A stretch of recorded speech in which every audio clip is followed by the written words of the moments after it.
हमें तो ये खुशबुएं आत्मसात हो गई हैं, हमें ज़्यादा नहीं आती हाँ जी, हाँ जी। क्योंकि हम तो हर समय ही इनमें रहते हैं। जी, जी। लेकिन जैसे बाहर से आप आएंगे तो आपको एकदम महसूस होगा, फिर ज़्यादा फील होगा क्योंकि आप दूसरे एनवायरनमेंट से आए हैं। तो ये अपने आप में एक करना चाहिए अगर संभव हो घर में भी। ये अच्छा शुभत्व लिए वो होता है, कपूर की जो खुशबू है या जो भी जितनी भी हम धूप है, जोत है, दीप है, ये सब अच्छेपन को लाते हैं। और ये जो अच्छापन आपको फील हो रहा है, यही तो हमारे जीवन में हमें एक ठहराव लाता है। यही चाहिए। एक जो जो पूरा हाँ, जुड़ जाता पूरा एक हमारे उसको बनाता है, बॉडी माइंड सोल को बैलेंस करता है। है। जी, वो यही है, इसीलिए पूजा पाठ में इन चीज़ों का प्रयोग किया जाता है कि भैया आप बैठें तो थोड़ा आपको अच्छा फील हो, अच्छा लगे। प्रकृति के पास होने से इनका महत्व और ज़्यादा, ये फिर और सोने पे सुहागे वाली चीज़ है। जी। बाहर का इतना धूल मिट्टी शोर। हाँ, कोई पोल्यूशन नहीं है, बात बर्ड्स की आवाज़ है, वो हवा है, पेड़ पौधे हैं, अच्छे फूल हैं, सब तो वो और ज़्यादा आपको फिर अच्छा लगता है, इसलिए उसको जलाते हैं, फिर वो बताते हैं 30-30, 35-35 किलोमीटर तक उसका वो रहता है एनवायरमेंट। सो वैसा चीज़ यहाँ की जितना मतलब पॉजिटिविटी आ रही है उतनी वहाँ नहीं आती। जो खुशबू स्मेल, हालांकि वहाँ चीज़ें सारी प्योर डालते हैं, लेकिन ये अरोमा वहाँ नहीं बनता है। आपका एक अलग एनर्जी है यहाँ, फीलिंग है। तो वो तो अच्छी। देखो अब आप एक आईटी के प्रोफेशनल हैं और बहुत हाई फाई दुनिया को से ताल्लुक़ रखते हैं। आप पिछले 2 महीने में शायद 1.5-2 महीने में तीसरी बार आ गए हैं। जी। तो ये कुछ तो आपको, हाँ, कुछ तो कहीं आपकी आत्मा को, आपके मन को, आपके जो भी आपकी अपनी कॉस्मिक जोन के साथ कनेक्शन है, कहीं उससे एक लिंक आपको बनता है, दिखता है, तो वो चीज़ें फिर उस तरह से भी काम करती हैं। जी बिल्कुल। दूसरा, जैसे आप 5 स्टार होटल में या कहीं पे भी जाते हो आप बड़ी एमिनिटी में, तो एक रोमांटिक वहाँ भी सिस्टम चलता है। जी।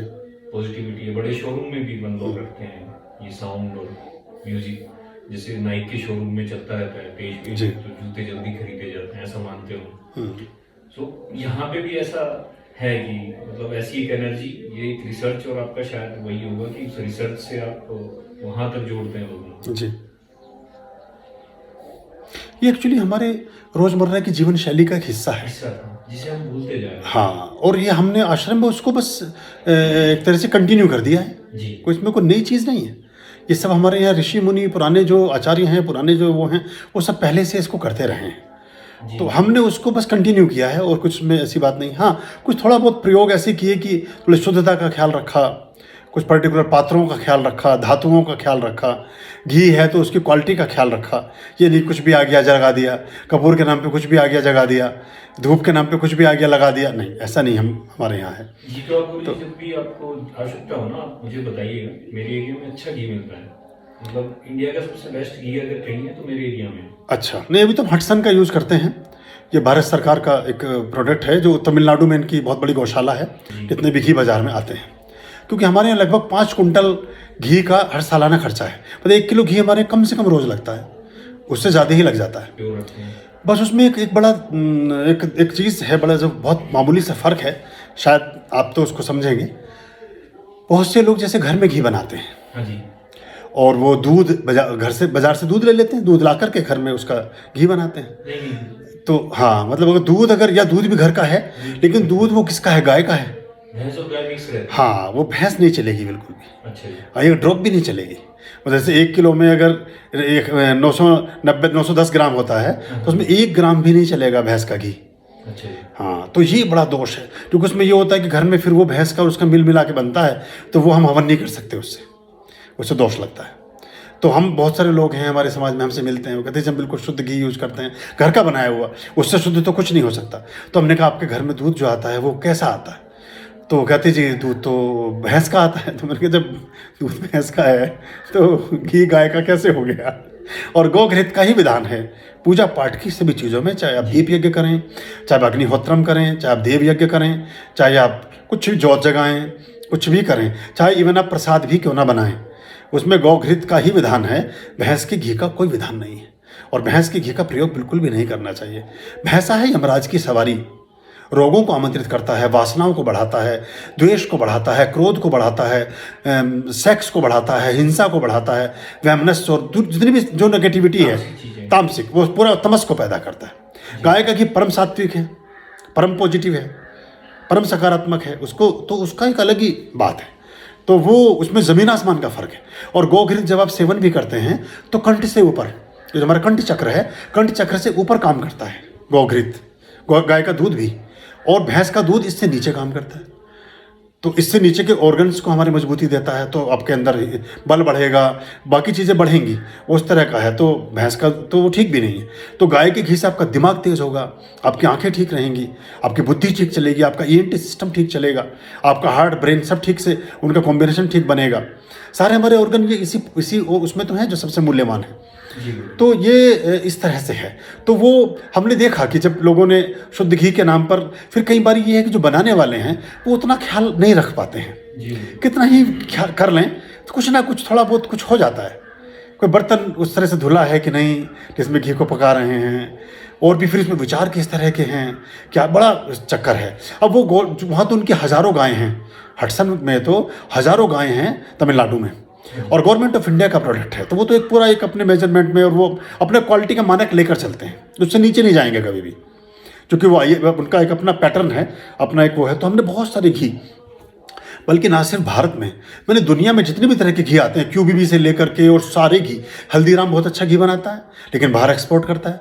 यहाँ आपको हल्दीराम का कहीं घी नहीं मिलेगा। ये जो हल्दीराम जिसके रेस्टोरेंट्स हैं, ये विदेशों में हमने हल्दीराम का घी खूब हमें मिला। हाँ, तो ऐसे हमने काफ़ी घी रिकमेंड किए। जब विदेशों में हम गए, वो घी फिर वहाँ पहुँचने शुरू हुए, लोगों ने डिमांड शुरू की, उनको खाली डब्बा हम यहाँ से ले जाते थे साथ, खाली डब्बा वहाँ के जो बड़ा स्टोर होता था उसे दे देते थे कि भाई इसको अरेंज करो, क्योंकि वहाँ रहना होता था तो ज़रूरत पड़ती थी, कितना ढो करके ले जाएंगे। और वो चूँकि फ्लेमेबल है तो उसकी बहुत मात्रा आप एयरपोर्ट मतलब एरोप्लेन में नहीं ले जा सकते, उसकी लिमिटेड है। आप ऐसे नहीं 50 किलो या 20 किलो घी ले जाएं, 1-2 किलो ले जाएंगे तो आपका हफ्ते 10 दिन तो चलेगा, ज़्यादा रुकेंगे तो नहीं चल पाएगा। अगर सिर्फ दिया जगाते हैं तो हवन करा तो वो एक ही दिन में ख़त्म है। तो फिर ऐसा करके सारे घी हमने प्रयोग किए। अब जो क्यूबीबी है पूरे यूरोप में और पूरे फ्रांस में, और इधर वो बहुत फेमस है, और वो गारंटी के साथ, जबकि आता वो डेनमार्क से और स्विट्ज़रलैंड से है, लेकिन उसमें वैक्स है, उसमें मोम मिलाते हैं, वो मधुमक्खी का चक्का मोम जो होता है वो मिलाते हैं। तो गाय है उनकी प्रवृत्ति भी अलग है, उनका अलग तरह का एक तरीका है। हालांकि गाय तो स्विट्जरलैंड में और बाकी विदेशों में हमारे यहाँ से अच्छी पाली जाती है, ये भी मैं आपको बताऊँ। क्वालिटी ये जो मानते हैं ना, जैसे आप भी बताते हैं कुछ लोग कि जो अपनी देसी, वो तो खैर अब भारतीय परिवेश में वो गाय बहुत अच्छी हैं, लेकिन गायों की जो दुर्दशा, बड़े दुख के साथ मतलब इस बात को हमें कहना पड़ता है कि हम कहते तो हैं गाय हमारी माता है, सब कुछ है, लेकिन गायों की देख रेख हम अच्छे से नहीं करते। और प्राय समाज में एक चलन है कि गाय जब वो दूध देना बंद कर देगी वो हमारे लिए बोझ प्रतीत होने लगती है, छोड़ देंगे। तो क्यों छोड़ देंगे आप उसको? फिर वो क्या कूड़ा कचरा बीन रही है, क्या है, या उसके साथ क्या हो रहा है, ये बड़ा देखने वाली बात है। वहाँ ऐसा नहीं है, वो ना गाय को माता मान रहे हैं, ना गाय की पूजा कर रहे हैं, ना कुछ कर रहे हैं। लेकिन गौशालाएँ बहुत शानदार हैं, और उनके लिए जो चारा है, मैंने खुद विजिट किया है। मैं जोहान्सबर्ग में भी मैंने देखा, साउथ अफ्रीका में, और उसके बाद मैं नीदरलैंड में मैंने देखा, नीदरलैंड में, और ख़ास तौर से एम्स्टर्डम में जो गाय को रखने का तरीका है वो उनसे सीखने जैसा। हॉलैंड में, पोलैंड में शानदार। और वो गाय बताती हैं, उनकी गाय का एक एक्ट बता रहा है कि वो कितनी प्रसन्न, उनके बाड़े बाकायदा बैरी कटिंग लगा करके बहुत शानदार ढंग से घासों के बाड़े बनाए गए हैं। उन बाड़ों में वो चरती हैं, उनके कहीं सड़क पर नहीं जाएंगी वहाँ से बाहर, ना उन्हें आप कुछ भी डाल सकते हैं, कोई भी चीज़ नहीं डाल सकते हैं। एक व्यक्ति थे, मैं उनसे मिला, वो उन्होंने बहुत अच्छी गाय पाल रहे, वो गाय की चीज़ को बनाते थे और उसको फिर एक्सपोर्ट का बहुत बड़ा काम है उनका, कई सौ गाय हैं उनके यहाँ। तो उन्होंने बताया कि किसी एक आदमी ने उनके यहाँ जो खाना खा रहा था या कुछ, उसने कुछ चीज़ वो की, उसने झूठा उस गाय को डाल दिया। तो उन्होंने उस गाय को भी किसी को दिया और उस आदमी को नौकरी से निकाल दिया कि तुम झूठन गाय को क्यों डाल रहे हो, ये झूठा तुमने अपना मुँह का निकाला हुआ या अपना थाली में बचा हुआ गाय को कैसे डाला, आपको डालना था तो पहले आप सोच सकते हैं। ऐसे इंडिया में तो होता ही नहीं। हाँ जी, हम यहाँ तो बचा कुचा सड़ा भूसा फंगस लगा हुआ, फुई लगा हुआ, वो सोचते हैं वो जानवरों को क्या कर रहे हैं हम। असल में हमारे यहाँ क्या हुआ है, हमारे पाखंड इतना अधिक हो गया है, हमारे यहाँ पाखंड इतना ज़्यादा फैल गया भारत में, हम बातों से काम चला रहे हैं एक्चुअली। हर चीज हर स्थान पे फॉर्मेलिटी, ये हिपोक्रेसी है, ये भारत से ज़्यादा। मतलब ये देखिए, भारत में बहुत सारी विशेषताएं हैं, लेकिन मानवीय तल पर कुछ दोष भी हैं, और अगर हम उन दोषों को उजागर न करें तो दूर कैसे होंगे।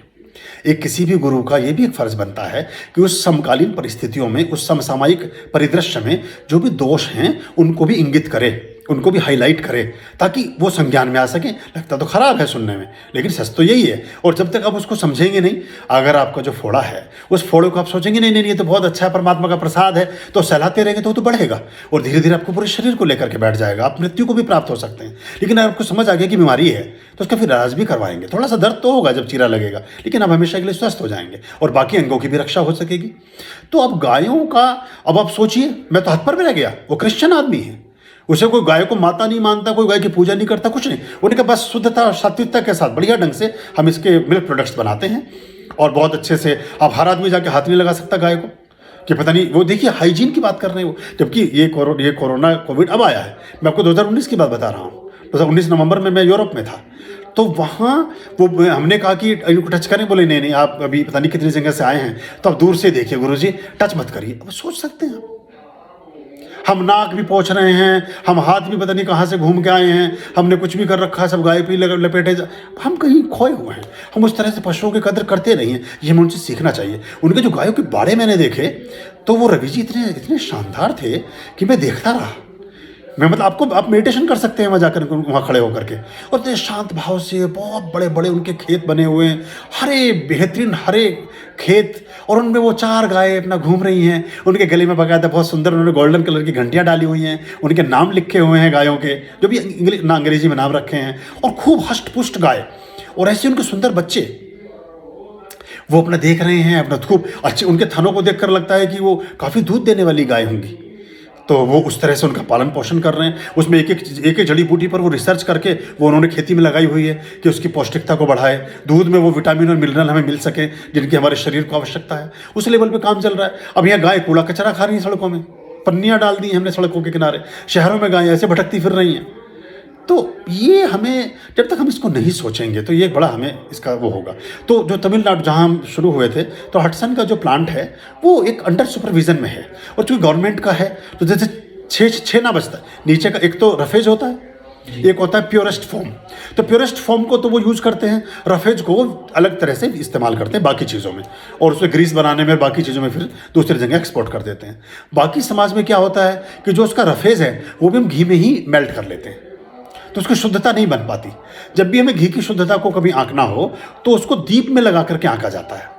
तो छोटी बत्ती है, उसमें अगर एक भी ड्रॉप आपके उसमें नहीं बच रही है तो घी आपका ठीक है। अब हमारे यहाँ 200 ग्राम का ये पात्र रखा है घी का, जोत जो बड़ी जोत है, अखंड जोत। अब इसमें 200-250 ग्राम घी आता है, इसमें हम डालते हैं। इसमें वैसे तो अखंड जोत है ये, लेकिन कभी अगर शांत भी हो रही है या और बाकी छोटे दियों में हम लगा रहे हैं तो वो एक भी ड्रॉप उसमें घी में बचती नहीं है, और ना ही उसका कोई रफेज बचता है।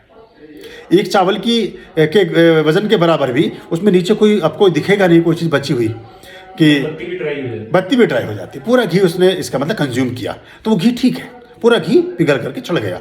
वरना वो अगर उसमें रफेज होगा तो नीचे चिपक जाता, जम जाता। तो ये हमने सारे घी इस्तेमाल किए, दुनिया में जितने भी आते हैं मैक्सिमम। अब जिन एरियाज में हम नहीं जा पाए तो हम उसको नहीं जानते। जो ब्रांड चल रही हैं, भारत की भी 20-25 ब्रांड है, 25-30 ब्रांड है, सारी इस्तेमाल कर चुके हैं, खूब अच्छे से इस्तेमाल की, खा करके भी, दिए में लगा करके भी, हवन में।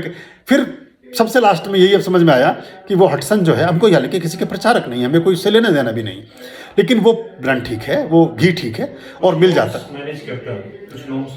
नॉर्म्स फॉलो करता, क्योंकि वो सरकार का है तो उनको किसी व्यक्ति विशेष को लाभ नहीं पहुंच रहा है। तो व्यक्ति विशेष को लाभ नहीं पहुंच रहा तो गवर्नमेंट में चाहे घाटा ही हो, लेकिन रोडवेज की बस है, 2 सवारी भी लेकर जाएगी। वो ये नहीं सोचेगा कि तेल कहाँ से आएगा और ड्राइवर की खर्चा कहाँ से निकलेगा, कंडक्टर की सैलरी निकलेगी। प्रोटोकॉल फॉलो करते हैं, उसमें उन्होंने कॉम्प्रोमाइज़ नहीं करना है, चाहे घाटा हो रहा है चाहे फ़ायदा हो रहा है, उसमें उनको जाना ही नहीं। तो कई सारे बड़े बड़े जो ब्रांड हैं वो हटसन से ही घी वो लेते हैं और फिर अपने नाम से उसको रीब्रांडिंग करके बेचते हैं। तो गाय के घी में ये बात है। आर्यं शरणं शुभमस्तु, संभव करणं अरमस्तु। आर्यं शरणं शुभमस्तु, संभव